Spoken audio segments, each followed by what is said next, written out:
L'intimidation est encore très répandue dans les écoles du Québec. Et pour s'en sortir, une adolescente de Saint-Paul-de-Montmagny, victime d'intimidation, a décidé de prendre la plume pour exorciser le mal qu'elle a vécu pendant plusieurs années. Elle a même publié un livre le mois dernier intitulé « Le journal d'une intimidée ». Et ma collègue Dani Côté l'a rencontrée. Elle s'appelle Sabrina. Elle a 15 ans. Voici le journal d'une intimidée dont Sabrina est l'auteur. C'est ton histoire que tu racontes dans ce livre-là. Oui, c'est mon histoire. Ça commence au moment où est-ce que je déménage parce que justement j'étais à Montréal dans le temps, puis là je suis rendue à Saint-Paul-de-Montmagny, puis ça a fait que quand j'étais arrivée en région, j'étais la petite fille de la ville, la petite nouvelle, puis ça a dérangé les gens. Ce que j'ai vécu, au début c'était le rejet parce que j'avais un surplus de poids, je venais de la ville, puis tous les stéréotypes qu'on peut avoir par rapport à une personne qui a un excès de poids.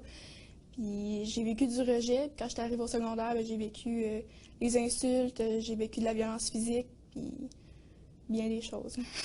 Ça fait mal au cœur. Puis on se sent brisé, on se sent brimé. On a l'impression qu'on n'a plus le droit de s'exprimer. Puis moi, je sais que je me suis dit que si tout le monde me dit que je suis donc laide, que je suis donc grosse, que je suis donc conne, peut-être que je le suis. Puis ça m'a fait des fausses à croire. On aimerait ça avoir, mettons qu'on dit à un prof, je me fais intimider, mettons une référence à un psychoéducateur ou un travailleur social pour travailler sur des aspects comme notre estime. Et ça, il y en a pas assez? Il n'y en a pas assez. On dit souvent aux jeunes, si tu dénonces, on va appliquer une sanction, tandis que c'est pas ça qu'on veut, parce qu'on a peur de la sanction. Si le jeune il se fait sanctionner, puis que quand il va revenir, qu'est-ce qu'on va subir? Est-ce que tu pleurais des fois toute seule? Comment tu vivais ça? Ça arrivait, oui, que je m'en allais dans ma chambre puis je pleurais. Il y a même eu un temps où est-ce que je trouvais même plus de la force pour pleurer. J'arrivais dans ma chambre, j'attendais qu'on mange, puis après ça, je remontais. Puis c'est comme si, c'est comme si j'étais comme morte en dedans, mais là, physiquement.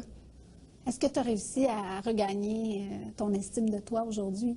Ben oui, pour avoir l'audace d'envoyer des courriels puis de parler aux gens comme ça, je pense que oui. Et ce livre-là, c'est un peu ton échappatoire. Oui, c'est mon échappatoire. C'est dans le fond, c'est le résultat de toute ma quête pour retrouver mon bonheur. Ça fait longtemps que je pense à ça, à ce rêve-là d'écrire puis de sortir mon livre. Puis maintenant que c'est fait, je trouve ça quand même gros, là. C'est quelque chose de gros à vivre, puis je me dis que c'est juste le début, là. C'est le début d'un rêve qui vient de commencer. On souhaite beaucoup de succès. Mais merci beaucoup.